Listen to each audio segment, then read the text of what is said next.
제가 이번 주간에 월요일 날 옥구공원에 갔는데 옥구공원에 꽃이 피었을까요? 안 피었을까요, 여러분?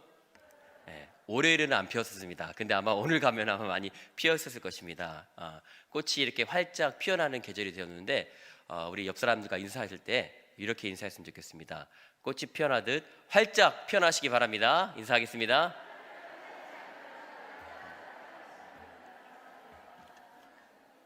네, 활짝 피어나시는 은혜가 있기를 주님의 이름으로 축원드립니다. 그리고 모닥불 피워놓고 이렇게 앉아서 같이 이야기를 나누고 함께 뭔가를 이렇게 맛있는 것을 드시는 그런 것들을 모닥불을 피워놓고 있는 것을 여러분 좋아하십니까? 요즘에는 이제 이렇게 캠핑을 가거나 그럴 때 이제 모닥불을 피게 되는데, 제가 청년 때 이렇게 수련회를 가게 되면 항상 이렇게 모닥불을 피워놓고 캠프파이어라 그래서 이게 하이라이트 마지막 날 이렇게 캠파이어 하고 거기서 또 함께 기도 제목도 나누고 또 내가 지은 죄 이렇게 종이에다 쪽지에다 적어가지고 불태우고 그렇게 했던 기억들이 있습니다. 여러분들 이렇게 하셨나요? 네, 저랑 비슷하신 세대신가 보네요. 네, 그런 은혜가 있었는데 추운 날씨에 이렇게 모닥불을 펴놓고 모여 앉아서 도란도란 이야기도 하고 또 맛있는 고구마와 옥수수를 그렇게 구워 먹기도 하는 우리나라의 그런 문화가 있습니다. 좋은 추억으로 이렇게 남아 있습니다. 오늘 우리가 읽은 말씀의 배경이 되는 유대 땅 베들레헴에서도 모닥불을 피워놓고 사람들이 모여 앉아서 불을 쬐고 있습니다.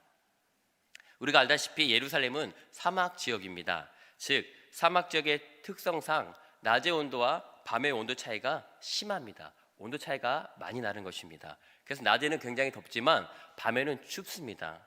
밤에는 춥기 때문에 이렇게 옷을 따뜻하게 입어야 되는데 오늘 이 사건이 일어나는 이 시간이 바로 밤이 지난 새벽녘 어둑어둑할 때 이 사건이 일어났습니다. 그래서 조금 쌀쌀한 가운데 몸도 춥고 또 마음도 추운 상황 가운데 있습니다. 이렇게 추운 상황 가운데서 모닥불을 피워놓고 모닥불 가운데 앉아있는 베드로, 또 이 베드로는 예수님께서 이 대제사장의 집으로 끌려 들어가시는 것을 지켜보고 있는 상황입니다. 이제 예수님은 종교 재판을 받게 되시고 십자가에 달려서 돌아가시게 될 것입니다. 베드로는 이 모든 상황을 그저 지켜보고 있습니다. 그냥 멀리 떨어져서 모닥불 피워놓은 그 가운데서 마치 남의 일인 것처럼 그렇게 지켜보고 있는 것입니다. 여러분, 베드로는 어떤 인물입니까? 베드로는 예수님의 사랑하는 제자 베드로였습니다. 그리고 그냥 제자가 아니라 어떤 제자였습니까? 네, 수제자였잖아요. 가장 뛰어난 제자 수제자였습니다. 그는 모든 사람들이 다 주님을 버릴지라도 저는 절대로 주님을 버리지 않겠습니다 라고 맹세했던 인물이었습니다. 이렇게 호언장담하던 베드로가 지금은 예수님을 그냥 멀리서 모닥불을 쬐면서 마치 예수님을 모르는 사람인 것처럼 그렇게 멀리서 바라보고만 있습니다.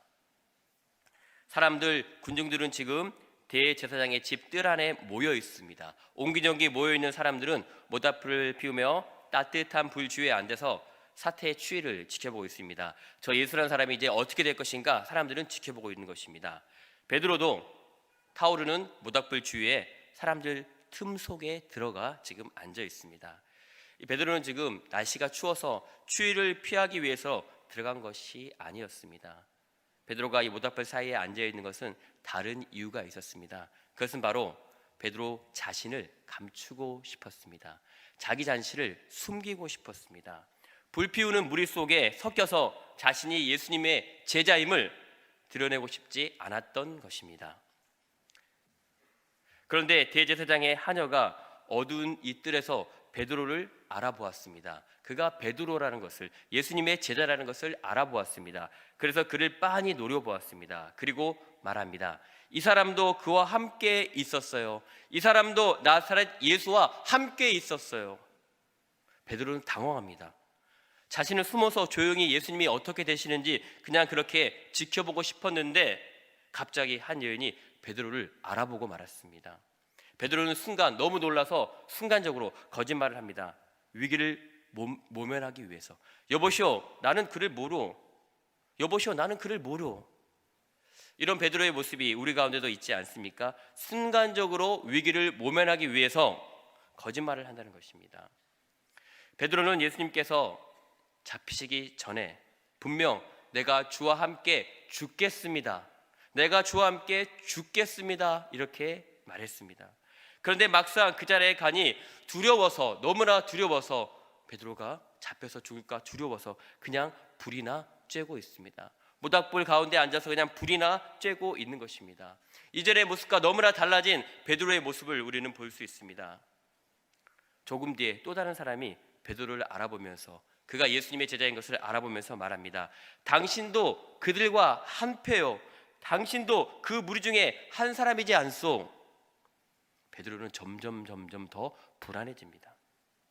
조금 전에는 내가 예수님과 함께 있었던 것을 알아보더니 이제는 내가 예수님과 한패 있는 것을 말하고 있지 않은가? 즉 내가 예수님의 제자인 것을 말하고 있지 않는가? 점점 더 베드로는 불안해졌습니다. 이러다가 베드로의 신분이 노출될 것 같습니다. 예수님이 당하시는 고통과 누명을 베드로도 당하게 되는 건 아닐까 걱정이 되었습니다. 아니, 두려웠습니다. 베드로는 지금 너무나 두려웠습니다. 나는 살아야 되는데, 나는 죽으면 안 되는데, 나도 저 예수님처럼 잡히면 안 되는데 어떻게 이 상황에서 벗어날 수 있을까? 베드로의 심장이 뛰고 손에 땀이 나기 시작했습니다. 너무나 긴장이 되었습니다. 그리고 마음에 결심을 합니다. 나는 어떻게 해서든지 이 상황에서 빠져나가야 되겠다. 베드로의 내면에서 소리가 들려옵니다. 어서 여기를 벗어나. 예수님을 모른다고 배반하고 어서 여기서 벗어나. 지금 너에게 중요한 것은 내 목숨이야. 네가 살고 봐야지. 그것뿐이야. 다른 것은 없어. 계속해서 베드로의 내면에서 이런 소리가 들려옵니다. 내면에서 들려오는 소리는 바로 사단의 소리였습니다. 사단의 소리에 지금 베드로는 지금 귀를 기울이고 있는 것입니다. 그리고는 자신의 내면에 들리는 소리에 베드로는 순종을 하고 있습니다. 결단합니다. 그래, 어떻게 해서든지 이 상황에서 벗어나야 되겠다. 베드로가 사람들에게 큰 소리를 치며 이야기를 합니다. 이 사람아, 나는 아니야. 이 사람아, 나는 그 패거리가 아니야. 베드로가 예수님을 모른다고 부인하고 있습니다.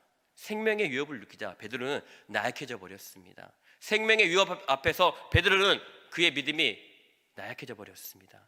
이전에 베드로는 예수님을 어떻게 고백했습니까? 모든 사람들이, 모든 제자들이 다 예수님을 버릴지라도 저는 결코 주님을 버리지 않겠습니다. 내가 주와 함께 죽을지언정 주님을 부인하지 않겠습니다. 이렇게 고백하던 베드로는 지금 어디에 있습니까?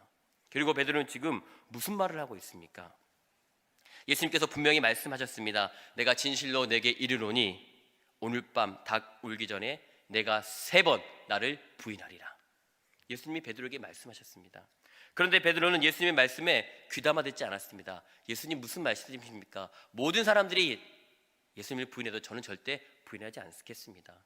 그런데 예수님은 오늘 밤 닭 울기 전에 네가 3번 나를 부인하리라고 분명히 말씀하셨던 것입니다. 그런데 이 베드로는 저는 절대 그런 일이 없을 것이라고 주님께 맹세했던 것입니다. 그리고 예수님은 그 맹세에 대해서 뭐라고 말씀하고 있습니까? 내가 너에게 이르노니 도무지 맹세하지 말라. 하늘로도 하지 말라. 이는 하나님의 보좌이며 땅으로도 하지 말라. 이는 하나님의 발등삼이니라. 무슨 얘기입니까? 우리는 맹세를 지킬 수 없다라는 것입니다. 우리는 맹세해도 그 맹세를 지킬 수 있는 존재가 아니라는 것입니다. 예수님께서 이렇게 기도하시러 이제 겟세마네 동산에 가시며 기도하시는 가운데 로마 군병들에 의해서 잡히게 되셨습니다. 그리고 베드로에게 말씀하셨습니다. 시몬아, 자느냐? 베드로야, 네가 지금 자고 있느냐? 내가 1시간이라도 깨어 있을 수 없더냐? 네가 1시간이라도 기도할 수 없더냐? 시험에 들지 않게 깨어 기도하라. 네가 마음에는 원이로되 네 육신이 약하구나. 시험에 들지 않게 깨어 기도하라. 분명히 예수님께서는 베드로에게 말씀하셨습니다.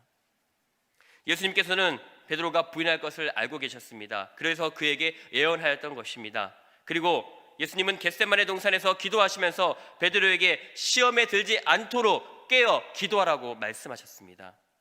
그런데 베드로는 예수님의 말씀을 흘려드렸습니다. 새겨 듣지 않았습니다. 예수님의 말씀을 마음판에 새겨드려야 되는데 그냥 흘려들어 버렸습니다. 예수님의 말씀을 주어야 듣지 않고 자신의 강한 의지만을, 저는 예수님을 절대 배반하지 않습니다. 저는 절대 그런 일이 없을 것입니다. 자신의 강한 의지만을 그렇게 예수님께 어필했습니다. 저는 예수님이 걱정하시는 것처럼 그렇게 나약한 존재가 아니에요, 예수님. 그러니 예수님, 저를 너무 어린아이 취급하지 말아주세요. 저는 의지가 강한 저 갈릴리 어부 출신입니다. 그리고 저는 예수님의 수제자입니다. 자신의 강함을 계속해서 베드로는 내세웠던 것입니다. 베드로는 그래서 당당하게 내가 주와 함께 죽을지언정 주를 부인하지 않겠다, 이렇게 했습니다. 이렇게 얘기했던 것입니다. 왜 예수님의 예언의 말씀을 듣고 깨어 기도하지 않고 베드로는 자신의 의지만을 그렇게 고집하고 있습니까? 왜 그렇게 베드로는 자신만만한 것입니까? 왜 자신이 예수님보다 더 크다고, 더 위대하다고 그렇게 소리치고 있습니까?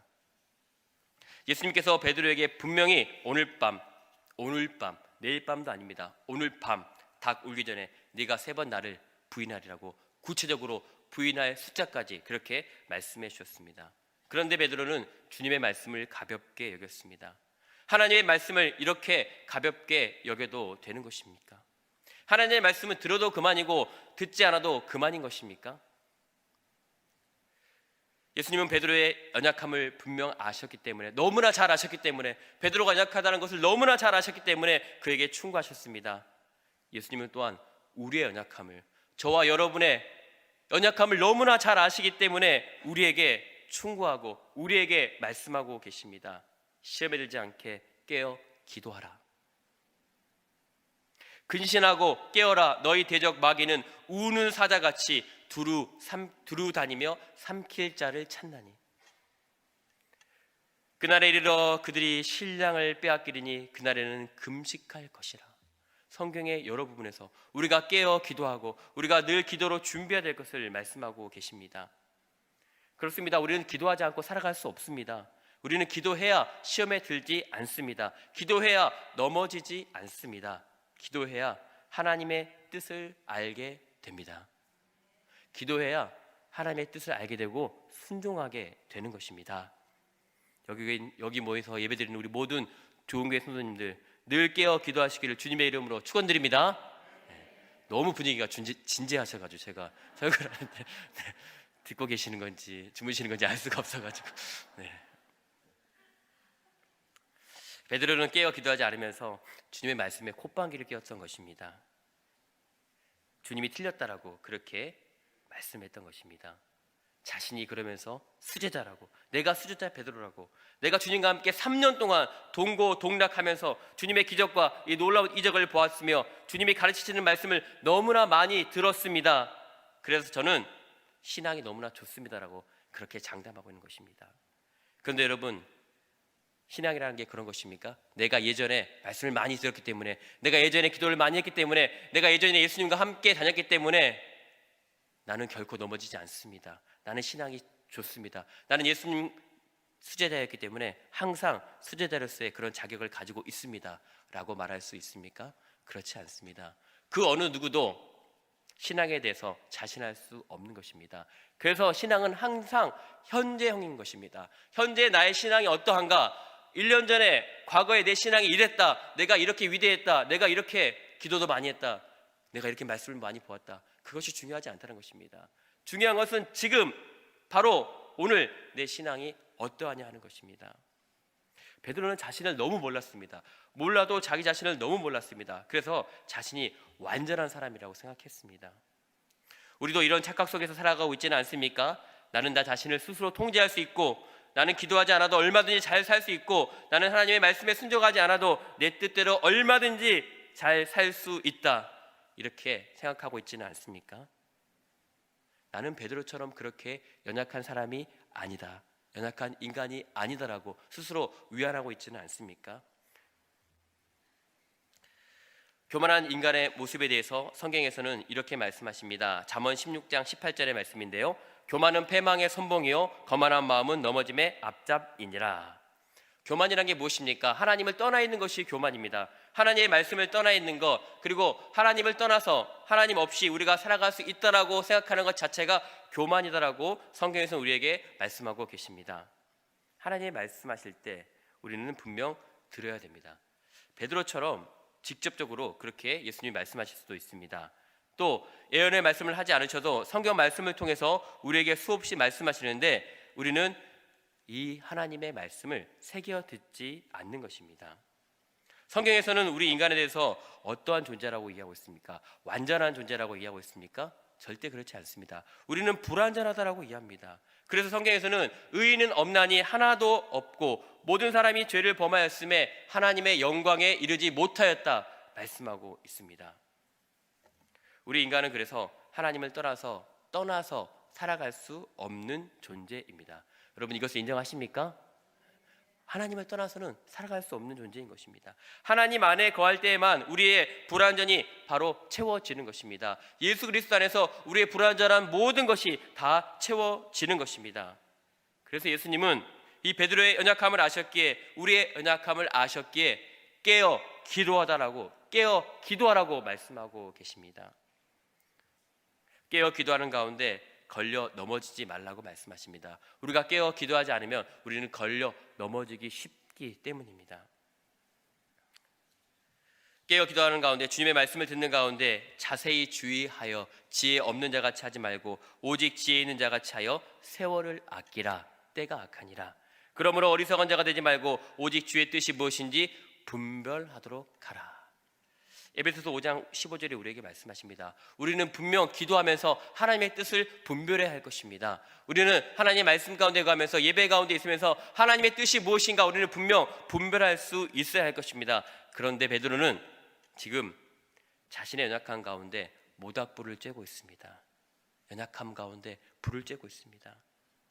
자신이 예수님의 수제자 베드로임을 그렇게 감추며 그냥 익명의 그리스도인으로 머물러 있는 것입니다.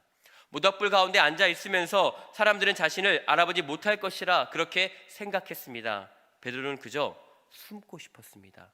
사람들이 자신을 알아보기를 원치 않았습니다. 그래서 숨고 싶었습니다. 현실의 무거운 짐이 너무 버겁고 무서워서 베드로는 그저 숨고 싶었습니다. 이처럼 우리 인간의 본성은 불완전합니다. 또한 우리는 숨으려는 속성이 있습니다. 인류의 최초의 조상이 누구입니까? 바로 아담입니다. 그런데 이 아담이 에덴 동산에서 선악과를 하나님이 분명 따먹지 말라고 말씀하셨는데 그 선악과를 따먹게 되었습니다. 그리고 하나님의 말씀에 거역함으로 말미암아 불순종함으로 말미암아 바로 죄 가운데 거하게 되었고 죄 가운데서 이 아담은 숨게 되었습니다. 하나님께서 아담을 부르셨습니다. 아담아, 아담아, 아담아, 내가 도대체 어디에 있느냐? 아담아 어디에 있느냐? 하나님, 내가 동산에서 하나님의 소리를 듣고 내가 벗었으므로 두려워하여 숨었나이다. 이전에 아담은 자신의 벗은 것을 수치스럽게 생각하지 않았습니다. 죄가 없었기 때문에. 하지만 하나님께서 따먹지 말라 한 선악과를 따먹음으로 말미암아 수치를 알게 되었고 죄가 들어오게 되었고 그로 말미암아 그는 하나님 앞에서 숨게 되었습니다. 하나님 앞에 나오는 것이 두려웠습니다. 하나님이 나를 찾으실까 두려웠습니다. 예배당에 나오는 것이 두렵습니다. 숨고 싶습니다. 보이지 않는 곳, 사람들이 만나는 것이 두렵습니다. 우리는 이처럼 불안하기 때문에 숨으려는 속성이 우리 가운데 있는 것입니다.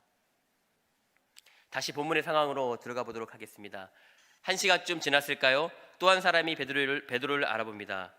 그의 말투를 보며 억양을 보며 방언을 보며 당신이 갈릴리 사람들의 말을 하는 거 보니 당신은 분명 갈릴리 사람입니다. 그리고 당신은 예수님의 그 제자입니다 라고 알아보았습니다.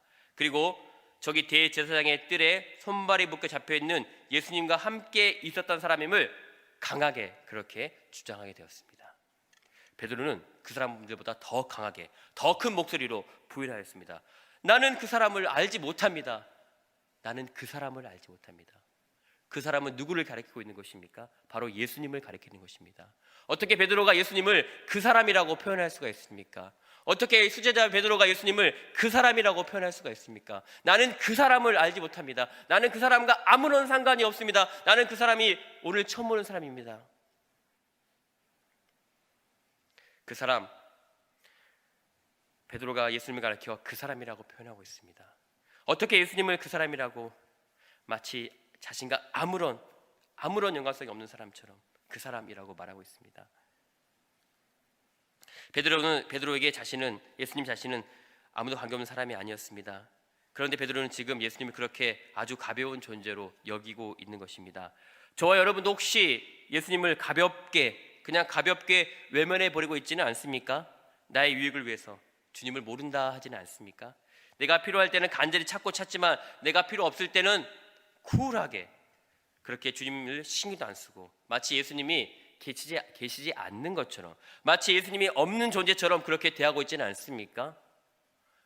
마치 내 안에 예수님이 없는 것처럼 우리는 그렇게 살아가고 있지는 않습니까? 우리 좋은교회 성도님들은 그렇지 않겠지만 저희 서울에 있는 교회들은 그런 분들이 있다라고 합니다. 예수님이 없는 것처럼, 예수님이 안 계신 것처럼. 죄악된 우리 인간의 내면에서 이런 소리가 들려옵니다. 이 순간 나는 예수님의 제자이기를 원치 않습니다. 이 순간 나는 그리스도인인 것을 원치 않습니다. 이 순간 나는 모닥불이나 쬐고 싶습니다. 날씨도 춥고 내 마음도 추우니 그냥 불이나 쬐면서 구경이나 하겠습니다. 더 이상 나를 예수님과 연결시켜주지 말아주세요. 마음이 불편해요. 이것은 바로 베드로의 절규입니다. 아니, 우리의 절규일 수 있습니다. 베드로의 연약함이 바로 저와 여러분의 연약함인 것입니다. 우리 중에 누가 베드로와 같지 않다고 장담할 수 있습니까? 우리 중에 누가 자신의 강함을 자랑할 수 있습니까? 우리 중에 누가 자신의 강함을 자랑하며 나는 베드로와 달라라고 이렇게 말씀할 수 있습니까? 여러분, 요즘 청소년들이 학교에서 이렇게 밥을 먹을 때, 점심 식사를 할 때 식사 기도를 잘 하지 않는다고 합니다. 교회 다니지 않는 아이들이 아니라 교회 다니는 아이들도 밥을 먹을 때, 급식을 하면서 밥을 먹을 때 식사 기도를 잘 하지 않는다고 합니다. 왜 그럴까요, 여러분? 왜 우리 아이들이, 청소년들이 식사 기도를 하지 않을까요? 여러분의 자녀들은 식사 기도를 잘 하시나 보죠? 부끄럽기 때문입니다. 부끄럽기 때문에. 다른 아이들이 하지 않는 특별한 행동을 하려니 조금 부끄러운 것입니다. 그래서 믿음의 인도를 하면서도 믿음의 행위를 드러내기를 부끄러워합니다. 꺼려하는 것입니다. 또래 집단에서 소외되는 것이 싫은 것입니다. 야, 너 왜 이렇게 유별나게 굴어? 나도 교회 다니는데 뭐 이렇게 기도를 하니? 기도하지 마. 집에 가서는 해. 이렇게 얘기하는 것입니다, 아이들이. 그래서 믿음의 인도를 하면서도 믿음의 모습을 보일 수가 없는 것입니다. 또래 친구들이 그 당시에 그 시기에는 가장 중요한데 그들이 나를 왕따시키면 어떡하지? 그런 마음이 있는 것입니다. 그래서 조용히 학교 생활을 하고 싶습니다. 조용히 그냥 베드로처럼 모닥불이나 쬐면서 구경이나 하고 싶은 것입니다. 예수님은 우리 자녀들에게 야, 밥 먹을 때 기도하고 학교 가서 기도하고 늘 기도하는 그런 모습이 있었으면 좋겠다라고 늘 우리의 마음 가운데 성령께서 그렇게 말씀하시는데 우리 자녀들이 그 성령의 그 말씀에 민감하게 반응하는 것이 아니라 아, 주님 저 불편해요. 아, 주님 저 창피해요 라면서 그런 성령님의 음성을 받아들이지 못하고 있지는 않는가, 우리는 살펴보아야 할 것입니다. 이것이 비단 우리 자녀들의 모습만이 아닐 수 있습니다. 우리들의 모습일 수도 있습니다. 직장에서 또한 사람들을 만날 때 내가 그리스도인임을 나타내지 못하고 그런 믿는 사람들의 모습을 나타내는 것을 부끄러워하고 있지는 않습니까? 당신 교회 다니셨어요? 우리 대리님 교회 다니셨어요? 몰랐어요. 우리가 이런 얘기는 듣고 있지는 않습니까? 우리는 이런 얘기를 듣는 것이 아니라 우리 동네 사람들에게 예수 그리스도의 복음을 전하는 복음의 증인으로 살아야 할 것입니다. 그래서 우리는 이렇게 사람들 만날 때 예수님 믿으세요? 교회 다니세요? 이번에 우리 좋은 교회에서 부활절에 특별한 그런 은혜가 있는데 함께 오셔서 예배 드렸으면 좋겠습니다라고 사람들에게 복음을 전해야 하는 것입니다. 혹시 문제가 있으십니까? 어려움이 있으십니까? 저희 교회 와보세요. 기도하는 가운데 모든 문제가 다 해결됩니다라고 그렇게 사람들에게 복음을 전하며 이렇게 교회로 초청할 수 있어야 하는 것입니다. 물론 우리 좋은 교회 성도님들은 이 일들을 너무 잘하시는 줄 믿습니다.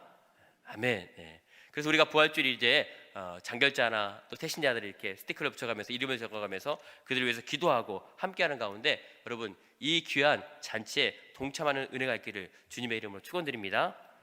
여러분 황무지에 꽃이 피어나는 것을 믿습니까? 버려진 땅에 꽃이 피어납니다. 예수님이 죽음으로 말미암아 끝난 것이 아니었습니다. 고통 가운데 소망 없는 삶을 살아가는 그 상황 가운데 우리 사람들이 있을지라도, 아무런 소망이 찾을 수 없는 그런 상황 가운데 있을지라도 황무지에서 장미꽃을 펴놨을 것을 믿고 예수 그리스도가 소망의 장미꽃을 우리는 믿고 예수 그리스도를 전해야 하는 것입니다. 아무리 상황이 어려울지라도 그 상황 가운데서 장미꽃은 피어날 수가 있는 것입니다. 샤론의 꽃 예수가 피어날 수 있는 것입니다. 예수님이 함께 하신다면 어둠은 다 물러가고 빛 가운데서 그렇게 빛이 비춰지게 되며 소망이 그 안에서 싹트게 되는 것입니다. 그리고 예수 그리스도 안에서, 진리 안에서 우리는 온전한 자유를 누릴 수 있게 되는 것입니다. 그런데 복음을 전한다는 것이 조금 부끄러운 사람들, 상대방이 어떻게 나올지 몰라서 염려되기도 하고, 이제까지 나의 어떤 이미지가 있는데 나를 이상한 이웃으로 보지는 않을까, 괜히 이런 걱정이 되지는 않습니까? 그래서 행동 하나하나가 조심스럽지는 않습니까? 그렇지 않아도 되는데 말입니다. 물론 여기 계신 분들 가운데는 그렇지 않겠지만 일부 성도님들 가운데 이렇게 복음을 전하고 예수님을 전하는 것이 조금 조심스럽고 불편한 사람들이 있다는 것입니다. 내 체면과 내 이미지가 중요하기 때문입니다. 그래서 망설이는 것입니다. 예수님이 중요한 것이 아니라 내 체면이 중요하고 내 이미지가 중요하기 때문에, 내 마음이 중요하기 때문에 망설이는 것입니다. 베드로도 자신의 목숨이 더 중요했습니다. 예수님이 중요한 것이 아니라 베드로 자신의 목숨이 더 중요했습니다. 괜히 예수님을 아는 척했다가 베드로 자신도 로마 군병들에게 끌려가고 예수님처럼 십자가에 못 박혀 죽으면 어떡할까, 그런 두려운 마음이 베드로 안에 있었던 것입니다. 그래서 베드로는 몸을 사리고 있었습니다. 예수님의 말씀보다는 내 생각이 더 중요하고 내 상황이 베드로에게는 더 중요했습니다. 예수님을 사랑한다면 우리는 그 사랑을 표현해야 하는데, 그 사랑은 표현되어야 하는데 사랑을 표현하지 못하고 있습니다. 표현 못할 뿐만 아니라 사랑하지 않는다라고 거짓으로 고백을 하고 있는 것입니다. 이것이 바로 예수님을 모른다고 맹세한 베드로의 모습입니다. 뭐가 그렇게 베드로를 두렵게 만들었습니까? 예수님은 베드로에게 결정적인 순간에 나를 부인할 것이라고 분명히 예언하고 말씀해 주셨습니다. 그리고 우리가 알다시피 그 예언은 실제로 이루어졌습니다. 그리고 이것은 우리에게 어떤 메시지를 주고 있습니까? 아, 예수님 말씀하시면 다 되는구나. 예수님의 예언, 그래 너무나 쪽집게처럼 잘 예언하시는구나. 야, 예수님 대단하셔. 이렇게 감탄해야 하는 것입니까? 예수님께서 베드로에게 말씀하실 때 베드로가 조금만 더 귀를 기울였다면, 예수님 말씀에 조금만 더 귀를 기울였다면, 자신을 믿지 않고 예수님의 말씀을 새겨 듣고 깨어 기도했더라면 이런 일은 일어나지 않았을 것입니다. 말씀에 순종하며 깨어 기도해야 하는 것입니다. 베드로가 이렇게 3번 부인하는 순간 곧 닭이 울었습니다. 그리고 예수님의 눈길이 베드로의 눈을 쳐다보았습니다. 예수님이 고개를 돌려 안뜰 너머로 베드로를 바라보고 계십니다. 눈이 마주치자, 예수님의 눈과 베드로의 눈이 마주치자 베드로는 그가 자신을 부인할 것이라고 말씀하신 예수님의 말씀이 떠올랐습니다. 바로 그 순간 예수님의 눈과 베드로의 눈이 마주치는 바로 그 순간, 그 눈빛에 베드로의 마음은 갈기갈기 찢어졌습니다. 예수님의 눈빛과 마주치는 순간 베드로의 마음이 갈기갈기 찢어졌습니다. 그러면서 베드로가 얘기합니다. 주님 용서해 주세요. 주님, 제가 주님을 이렇게 3번이나 모른다고 부인하다니요. 주님 용서해 주세요. 주님 용서해 주세요. 베드로는 통곡하고 있습니다. 오늘 우리가 읽은 본문 61절과 62절에 말씀하고 있습니다. 우리 61절과 62절의 말씀을 다시 한번 같이 읽어보도록 하겠습니다. 같이 읽겠습니다. 시작. 주께서 돌이켜 베드로를 뵈시니 베드로가 주의 말씀 곧 닭 울기 전에 세 번 나를 부인하리라 하심이 생각나서 밖에 나가서 심히 통곡하니라. 누가복음의 저자인 누가는 예수님의 이 눈길, 이 눈빛에 대해서 아주 특별한 표현을 사용하고 있습니다. 이 눈빛이라는 단어는 헬라어로 엠블레포라는 단어입니다. 이 엠블레포라는 단어인데, 이것은 예수님이 제자들에게 말씀하실 때 제자들에게 드레핀 백합화를 보아라 라고 말씀하실 때 그 보아라를 말씀과 똑같은 단어로 엠플레포로 사용이 되었습니다. 이 보아라라는 것은, 이 눈빛이라는 것은 바로 이해하기 위해서 생각하면서 본다라는 것입니다. 상대방을 이해하기 위해서 생각하면서 바라보는 것입니다. 베드로를 이해하기 위해서 베드로를 생각하면서 바라보았다는 것입니다. 엠플레포. 예수님께서 베드로를 바라보시는 시선은 어떤 비난이나 경멸의 시선이 아니었습니다. 베드로의 모든 것을, 베드로의 연약함을 이해하시면서 바라보시는 예수님의 눈빛이었습니다. 베드로를 응시하시는 예수님의 시선은 그래서 비난, 경멸이 아니라 이 베드로를 사랑하는 마음으로, 용서하는 마음으로 바라보았던 것입니다. 이제 곧 예수님은 베드로를 위해서, 우리를 위해서 십자가에 못 박혀 돌아가실 것인데, 그 사형 선고를 받으실 것인데, 연약하고 죄 많은 우리들을 위해서, 연약하고 죄 많은 베드로를 바라보면서 그를 용서하시면서 그를 사랑하시면서 그렇게 바라보시면서 십자가로 향하셨습니다. 예수님께서 베드로를 바라보신 순간, 그래서 베드로는 무너질 수밖에 없었습니다. 예수님의 사랑과 예수님의 용서의 눈빛을 보았기 때문입니다. 벌레마도 못한 나를 위해서, 배신자를 나를 위해서 사랑과 용서의 눈빛으로 바라보시는 그 예수님의 눈빛을 베드로는 거절할 수가 없었습니다. 그래서 통곡하며 울 수밖에 없었습니다. 모든 것을 이해하시는 눈빛으로 예수님은 우리를 바라보십니다. 저와 여러분을 바라보실 때 모든 것을 이해하는 눈빛으로 바라보십니다. 우리의 모든 약함과 우리의 모든 더러움과 우리의 모든 죄악과 다, 모든 것을 다 아시고 다 이해하시고 바라보십니다. 그리고 예수님은 우리가 아직 죄인 되었을 때 우리를 위해서 기꺼이 십자가를 지시고자 합니다. 우리를 위해서 기꺼이 십자가를 지십니다. 우리는 예수님을 모른다고 부인하지만 예수님은 우리를 이해하시며 우리를 사랑하시며 우리를 용서하시며 우리를 그렇게 미끄러이 바라보시는 것입니다. 사랑하는 성도 여러분, 나는 왜 이렇게 연약한 존재입니까? 나는 왜 이렇게 연약한 존재입니까? 어리석은 존재입니까? 나는 왜 이렇게 교만한 존재입니까? 베드로는 예수님의 그 사랑과 용서의 눈빛에 눈물을 흘리며 회개에 기도했습니다. 예수님께서 말씀하셨습니다. 주여, 저들의 죄를 용서하여 주옵소서. 이 죄를 저들에게 돌리지 마옵소서. 우리가 비록 연약하고 우리가 비록 죄 가운데 있을지라도 주님은 우리를 마냥 그곳에, 그 죄의 자리에 내버려 두지 않으십니다. 우리가 예수님의 말씀에 순종하지 않고 깨어 기도하지 못해도, 그래서 걸려 넘어져도 주님은 우리를 그냥 그렇게 방치하지 않으십니다.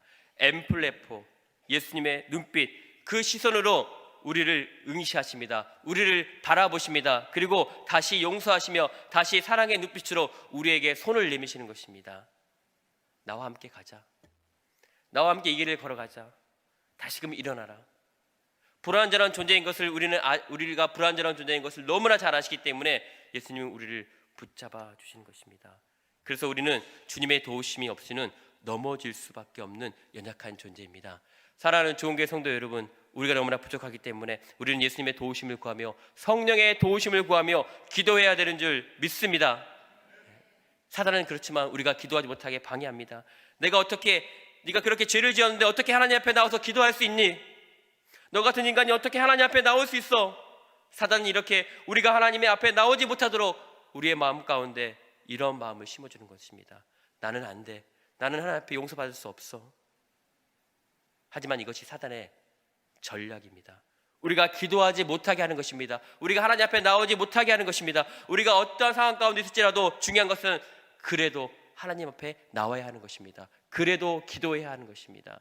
사람들이 다 손가락질하고 사람들이 다 흉을 볼지라도 우리는 어떤 상황 가운데서도 주님 앞에 나와야 되는 것입니다. 그래야 용서함을 받을 수 있고 그래야 세임을 얻을 수 있기 때문입니다. 베드로는 예수님을 모른다고 부인했습니다. 하지만 이제 그 꼬리표, 베드로는 예수님을 부인한 사람, 그 꼬리표는 중요하지 않습니다. 예수님께서 우리 친히 베드로의 꼬리표를 띄워주십니다. 우리의 꼬리표를 띄워주십니다. 너는 그런 사람이 아니야. 그래서 나는 너를 사랑한단다. 너는 그런 사람이 아니야. 그래서 나는 너를 사랑한단다. 예수님은 우리에게 분명히 말씀하십니다. 중요한 것은 우리가 주님 앞에 나오는 것입니다. 중요한 것은 우리가 기도하는 것입니다. 중요한 것은 우리가 믿음 안에서 믿음으로 살아가는 것입니다. 모닥불 주위에 앉은 베드로처럼 때로는 우리는 주님을 모른다라고 부인합니다. 죄로 인해 숨어 지내는 익명의 그리스도인이 되기를 원합니다. 연약한 베드로처럼 모닥불 인생입니다. 베드로처럼 나의 이익이 그 무엇보다 우선일 때가 있습니다. 하지만 주님께서는 그런 우리를 물끄러미 바라보십니다. 엠포레페, 사랑과 용서의 눈빛으로 내가 다 이해한단다 바라보십니다. 이제 그만 너의 자리에서 나와라. 이제 그만 그 자리에서 나와라. 그 자리에 내가 들어가서 연약한 너를 인도하겠다라고 말씀하십니다. 여러분 어떻게 하시겠습니까? 주님 품으로 달려가시겠습니까? 피 묻은 주님의 손과 주님의 발, 십자가의 용서와 십자가의 사랑을 붙잡고 달려가시겠습니까? 지금도 살아서 역사하시는 하나님의 말씀을 100% 신뢰하며 그 말씀을 붙잡으며 깨어 기도하는 가운데, 시험에 들지 않도록 깨어 기도하는 가운데 그렇게 주님 품으로 달려가며 승리하는 우리 모든 믿음의 성도들 되시기를 다시 한번 주님의 이름으로 축원드립니다. 아멘. 기도하겠습니다. 하나님, 우리를 붙잡아 주시고 하나님 인도하여 주셔서 성령께서 우리를 도와주셔서 이와 같이 성령도 우리의 연약함을 도우시나니 우리가 마땅히 기도할 바를 알지 못하나 오직 성령이 말할 수 없는 탄식으로 우리를 위해서 친히 간구하신다 말씀하셨습니다. 성령의 도우심으로 날마다 승리하게 하시며 기도할 수 있는 은혜를 우리 가운데 허락하여 주시옵소서. 성령 하나님께서 그렇게 우리 가운데 함께 하시며 인도하심에 감사드리며 살아계신 예수님의 이름으로 축복하며 기도합나이다. 아멘. 우리 시간 함께 찬양하면서 기도하길 원합니다. 우리 보내소서, 우리 그 찬양 아까 했던 찬양인데요, 함께 찬양하도록 하겠습니다. 뒤에 불 좀 꺼주시기 바랍니다.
성령으로 임하사 소망 없는 자의 생명의 그 말씀을 전하게 하시네.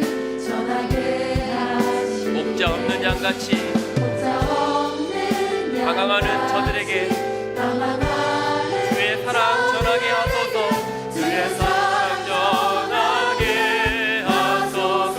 주님 보내소서.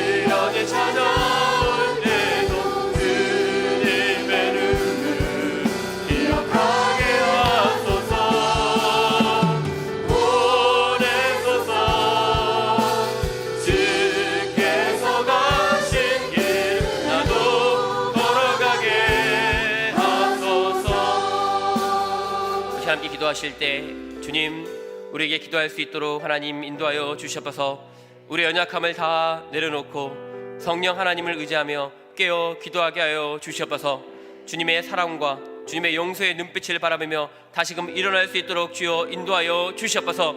주의 성령께서 우리의 연약함을 아시오니 우리를 위해 친히 간구하시오니 성령의 능력으로 하나님 일어나게 하여 주시고 성령의 능력으로 하나님 깨어 기도할 수 있도록 주여 도와주시옵소서. 우리 주님의 이름을 한번 부르시고 통성으로 기도하도록 하겠습니다. 주여